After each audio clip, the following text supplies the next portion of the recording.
Hi guys, Richard Tice made a bit of a fool of himself when he appeared on the Kay Burley Show to discuss Brexit. The journalist quoted not just one source of experts, but two, to highlight some of the major problems the UK is facing as a consequence of leaving the European Union. Tice, who is a member of Nigel Farage's Brexit Party before Reform UK, unfortunately didn't see any real pushback from Burley, and returned to his safe space of blaming the Tories for not taking advantage of the so-called Brexit benefits. Pathetic stuff. Have a listen. 3 million fewer jobs, according to Cambridge Econometrics, 32% lower investment, 5% lower exports, 16% lower imports, £311 billion worse off by 2035 because we've left the EU.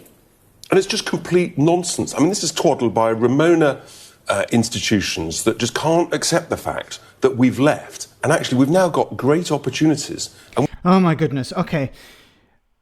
What needs to happen is the journalist here needs to push back and say, okay, you're saying their evidence is wrong. The data that they have presented is wrong. Now, what are your credentials to criticize their data? Or an alternative would be present your own data to say that Brexit has been a success.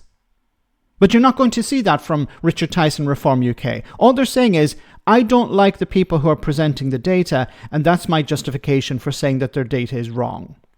He called it twaddle. He's in no position to criticize them because he has no evidence on the other side.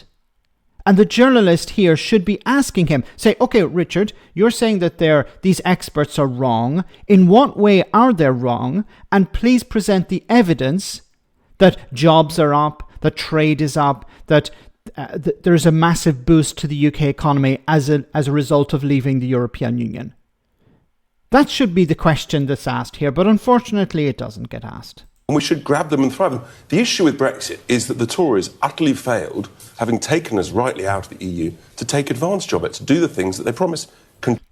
Then you've completely destroyed your own argument. You've said that the people who are presenting evidence that the economy has been damaged are talking twaddle, but at the same time, well, we had all these opportunities and we didn't take advantage of them.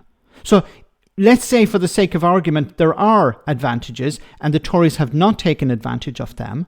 Then what is the consequence of that? Wouldn't it be that the economy is in a tailspin? Wouldn't it mean that there would be fewer jobs? Wouldn't it mean that the trade would be down?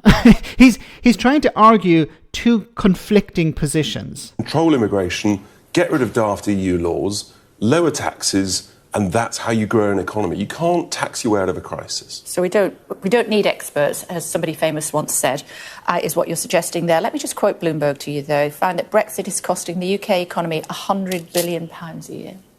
Again, I mean, this is the same Bloomberg that told us that we shouldn't leave the EU. Of course they're going to do that. But all the city... Do you remember when the city said that we were going to... They're making it up, are they? I'm afraid to say, actually, bluntly, they are. So Bloomberg is making up stuff because they disagreed with the UK leaving the European Union. Bloomberg, who is a financial newspaper, who run the risk of damaging their reputation if they're wrong, are just making stuff up. A group of experts who look at data are just pushing an agenda and don't care if they're wrong because they just need to push an agenda, an anti-Brexit agenda. Does anyone still believe Richard Tice and Reform UK and Nigel Farage and Boris Johnson and Jacob Rees-Mogg? Is there anyone still on the planet who thinks that these people are credible? Who thinks that these people are honest? They're charlatans. Notice he did not present any evidence to counter the experts. He just used personal attacks against them. Oh, they're Remoaners. They didn't believe in Brexit. They were on the other side. Of course they're going to criticize Brexit. But you are saying at the same time, well, the reason we haven't grown the economy is because the Tories haven't taken advantage of Brexit.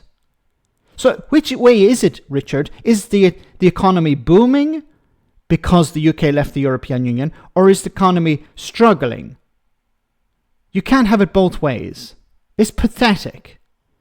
And unfortunately, journalists need to call this stuff out. They need to challenge these people. When they say the OBR is wrong. You need to ask them, how are they wrong? And what is your evidence on the other side? What is your data? Present your data so we can look at it and we can compare the two. But they have nothing. All they have is words and rhetoric. Let me know in the comment section, guys, what you think. As always, your comments are greatly appreciated. Thanks a lot.